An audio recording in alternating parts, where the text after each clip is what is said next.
Halo rekan-rekan semua, pada hari ini kami akan memaparkan mengenai bedah kasus dan solusi strategis implementasi core values ASN berakhlak di lingkup kantor imigrasi. Kami memecah setiap nilai dasar menjadi satu fokus kasus real di lapangan, lengkap dengan analisis akar penyebab dan alternatif solusi operasionalnya. Mari kita masuk pada nilai yang pertama. Yang pertama, nilai berorientasi pelayanan. Kami mengangkat banyaknya kasus keluhan masyarakat di mana masyarakat sering mengeluh kehabisan kuota M-Paspor. Akar penyebabnya adalah alokasi kuota harian yang masih bersifat statis dan kurang berimbang dengan lonjakan pemohon pasca pandemi, serta belum adanya integrasi pemantauan real-time antara kantor daerah dan pusat.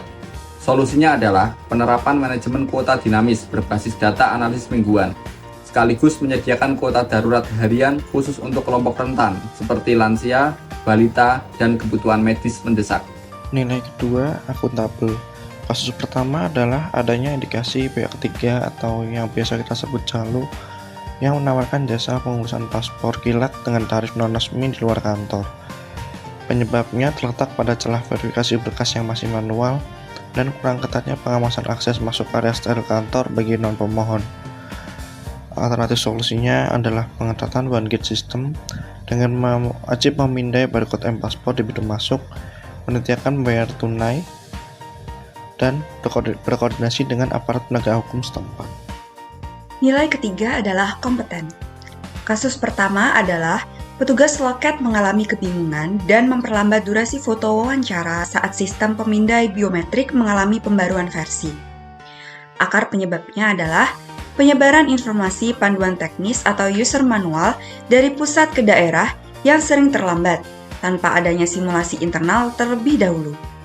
Alternatif solusinya adalah kewajiban mengadakan forum transfer of knowledge atau TOK dengan skala mandiri di internal kantor H-3 sebelum implementasi sistem baru berjalan. Nilai selanjutnya yaitu harmonis. Kasus yang terjadi adalah munculnya silo mentality di mana ada kecenderungan enggan berbagi beban kerja ketika subsektif tertentu mengalami antrian yang membludak, sedangkan subsektif lain sedang renggang. Akar penyebabnya sendiri adalah budaya kerja yang terlalu kaku yang membatasi tanggung jawab hanya pada deskripsi tugas masing-masing.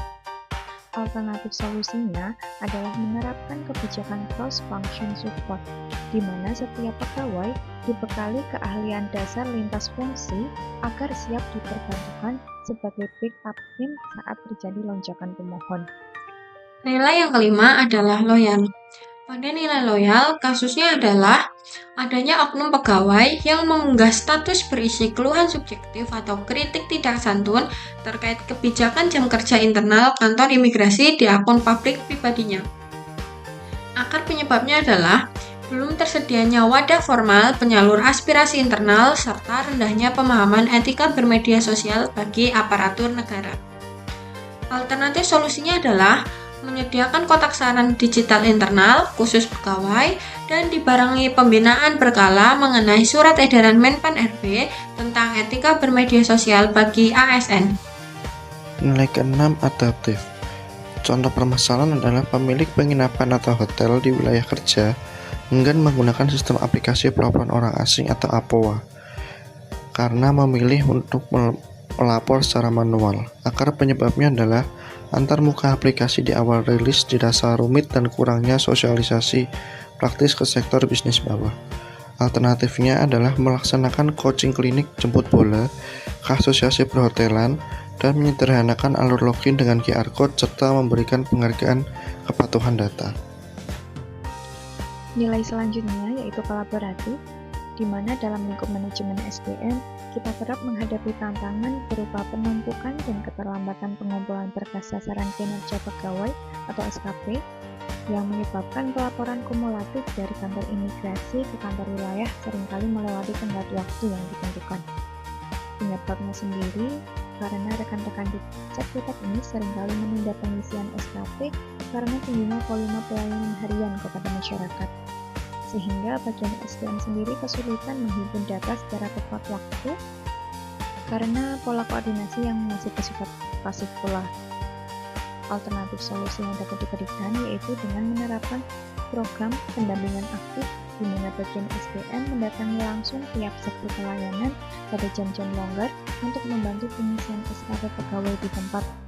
Selain itu, menyediakan grup klinik konsultasi digital lintas seksi guna mempercepat penyelesaian kendala penginputan data kinerja secara real-time. Sebagai penutup, seluruh analisis ini kami susun demi mendukung peningkatan indeks reformasi birokrasi dan komitmen nyata dalam mewujudkan institusi imigrasi yang andal. Demikian yang dapat kami sampaikan. Terima kasih.